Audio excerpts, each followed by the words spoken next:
Hoy, mga iga, nandito tayo sa kahabaan ng Quezon Street, Quezon Highway ng Baler.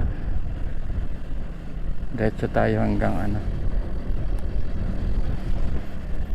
Barangay Suklayin. Nag-iisip tayo mga iga ng pwede pang puntahan. So dito na lang muna tayo sa highway. Ganda ng panahon talaga ngayon mga iga, no? Pero malakas ang hangin ngayon.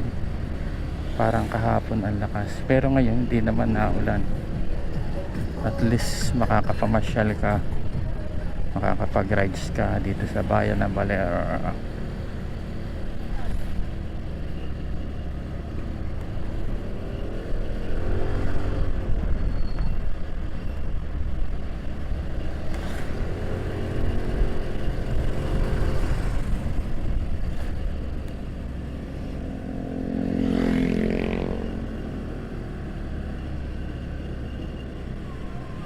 Pag dito sa highway mga igang ganito lang takbo, 18, 20 kph.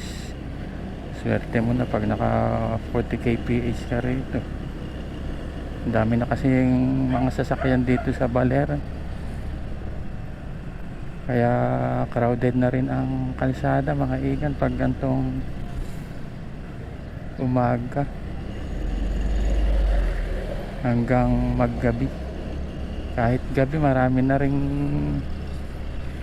sasakyan tumatakbo rito ay. Tingnan mo, natatraffic tayo. Makitid yung daan ay. Tapos pag may humintong sasakyan sa may tabi ng kalsada, yun, natatraffic yung mga sasakyan.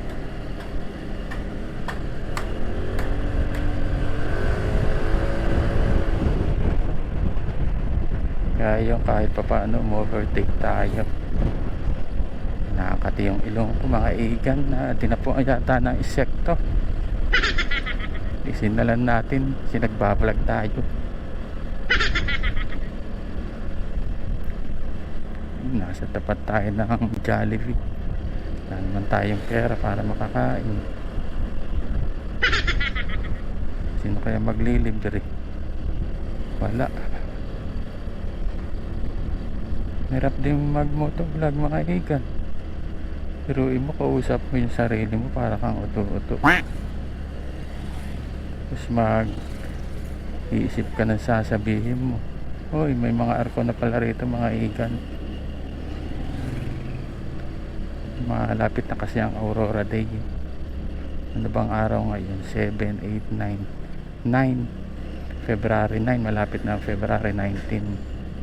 Tipakulaw.